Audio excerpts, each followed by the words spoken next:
Israel has a new government, and although its leader is a very familiar face, yeah, that guy, the country is in uncharted territory. Headlines around the world are sounding the alarm about Israel's new government. The New York Times ran a headline saying, "A rush of far-right initiatives by Israel's new government raises concerns." The Guardian ran a piece titled, "Israel moves sharply to the right as Netanyahu forms new coalition." The Israeli newspaper Haaretz published an explainer on, quote, "Far-right Israel, how Netanyahu's new government aims to change the face of Israel." So what's going on here? Is all of this outcry against the new Israeli government justified? Is the government really as bad as everyone is making it seem? Or is this just the same old finger pointing at Israel? I'm Noam, and this is Today Unpacked, where we rise above the noise and give you clarity on what's going on in Israel and the Jewish world. Be sure to subscribe by clicking the button below. Do it to get our latest videos and updates. Listen, I've been doing Israel education for a long time now. I used to run a Jewish school. I wrote my dissertation, yeah, fancy me, on Israel education. I have a podcast called Unpacking Israeli History. Basically, I'm obsessed with this stuff. Like it or not, Netanyahu's government is a reflection of where Israel is right now, or at least where half of Israel is right now.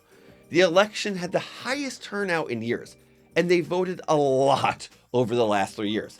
And Netanyahu and his allies won a majority of the Knesset seats. It's looking like Netanyahu's government will be the most far-right and religious one in Israel's history, with the majority of members of the government being from religious parties. Everyone is making noise on this topic because in order to form a government, Netanyahu reached out to these parties, and details have been slowly emerging about the deals he's made in order to do so. Here's an example. A recent New York Times column by Thomas Friedman declared that Netanyahu's victory and his, quote, ultra-nationalist, ultra-religious governing coalition means, quote, the prospect for a two-state solution has all but vanished. Meanwhile, the New York Times editorial board declared that the ideal of democracy in a Jewish state is in jeopardy. Now, when the editorial board wrote that, Bibi tweeted this, and I'll read it to you. While the New York Times continues to delegitimize the one true democracy in the Middle East and America's best ally in the region, I will continue to ignore its ill-founded advice and instead focus on building a stronger and more prosperous country. Bibi has also been doing his own tour in the US specifically. He was on Barry Weiss, NPR, Fox News, and he also did his whole thing in Saudi Arabia with Al Arabiya. When he was on NBC's Meet the Press, Bibi said something really interesting to address concerns that extremists would dictate government policy. On the LGBT questions, I just won't accept any of that. I mean, it's not something I'm saying now. I have a record, and I have a record in general of having two hands on the wheel. And I ultimately decide policy. Not ultimately, in the first instance, in the last instance. There has been so much noise about the coalition being organized by Bibi. Take, for example, Itamar Ben-Gvir, who is slated to become the country's national security minister and in charge of the Israeli police. Ben-Gvir was convicted of incitement to racism for carrying a sign that read, "Expel the Arab enemy." He's also known to admire Baruch Goldstein, at least in his past, who was a Jewish terrorist who killed 29 Palestinians at the Cave of the Patriarchs in Hebron in 1994. Side note, we produced a video on this. Check it out. Bezalel Smotrich, expected to be the finance minister with additional authority over the West Bank, has described himself as a proud homophobe. He's also advocated for a massive expansion of settlements and annexing large parts of the West Bank without granting equal rights to Palestinians in those areas. Avi Maoz, who will hold a newly created position of, quote, national Jewish identity, and by the way, who leads a party called Noam, no association with my name, has called the annual Pride Parade in Jerusalem a promiscuous parade of abomination. But here's the thing.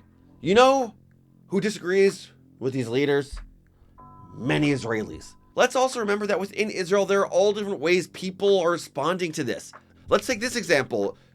Israel's president, Isaac Bougie Herzog, who voiced his strong disapproval of these statements, saying, "A situation in which citizens in Israel feel threatened because of their identity or belief undermines the fundamental democratic values of the state of Israel. The racist comments heard in recent days against the LGBT community and against any different groups and sectors worry and disturb me a great deal." Israel's outgoing Prime Minister Yair Lapid also spoke out, saying in a televised address to the Israeli people, The government established here is dangerous, extreme, irresponsible. We will fight for the rule of law. We will fight for the rights of women in the LGBT community. We will fight for the values of the IDF. We will fight for the education of our children. We will fight for a tolerant Jewish identity, which is not used as an excuse for discrimination and racism.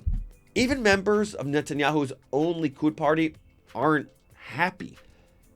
At least some of them. Atlantic writer Yair Rosenberg points out that the Likud Knesset members are already chafing at the plum positions he has gifted to the far right and the ultra-Orthodox.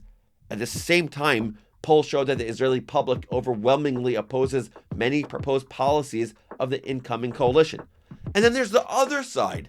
The Israeli marketer and business advisor Hillel Fold voiced his support of the incoming government, writing in JNS, "Our new government, despite its shortcomings, represents the proud Jew. There's never been more Torah learning than there is right now. We have never been stronger physically or economically. That's something to be proud of. This new government will support Torah. It will support the land of Israel. All of it. It will support our needs, not the needs of our enemies." If you heard all of that, there is so much noise. So is the outcry against the new government justified? Is Israel really this extreme as all of the media coverage is making it out to be? Like most things in the world, my answer is, it depends. Let's rise above the noise with these 3 thoughts. Number 1, shutting down dissent is not a good look. Criticizing Israel or the Israeli government is not inherently anti-Zionist or anti-Semitic. The reality is that people like Itamar Ben-Gvir and Bezalel Smotrich were descriptively fringe. They were part of what people would call extreme. And when the extreme becomes mainstream, people can reasonably oppose that. You could support this government and be a passionate Zionist, and you could dislike this government and be a passionate Zionist. Let's allow for dissent. We can walk and chew gum at the same time. Number 2, how we criticize matters. Let's look to business for this. On my team, in business in general, when we give feedback, will it be received well? Across the board, the answer is that if you criticize to uplift and improve, it will be heard. But if you criticize to hurt or harm or even to make the person disappear, feel degraded, the other person will just dig their heels in more. If your goal of criticizing Israel is to subtly chip away at the Jewish state and hope it disappears into another Arab state, I think you're going to be really disappointed that your criticism will fall on deaf ears. If the criticism of the Israeli government is more like a cover-up for one's animus for the state of Israel, then the outcry against the government is no bueno. Number 3, you know the story of the boy who cried wolf? With due respect to the international community, and respect is due, it's going to be hard to take some of these reactions seriously when, during the previous government, which included an Arab party, Israel was called all sorts of names like apartheid. Thank you, Amnesty International. It's going to be very hard for Israelis to distinguish between the hysterical and obsessive insulting of Israel, no matter what Israel does, and the insulting of this particular government. Let's lower the temperature, pundits. Even if someone strongly, vehemently, and passionately disagrees with this government, let's try and be conscious about how we criticize. Mati Friedman said it best. The crisis is real. It's not threatening democracy or the peace process. It's dismantling the ability for Israeli Jews and possibly the Jewish world as a whole to act together in our common interests. For me, that's the scariest thing of all. Hey, make sure to never miss an episode of Today Unpacked. Make sure to ring that bell and subscribe by clicking the link below.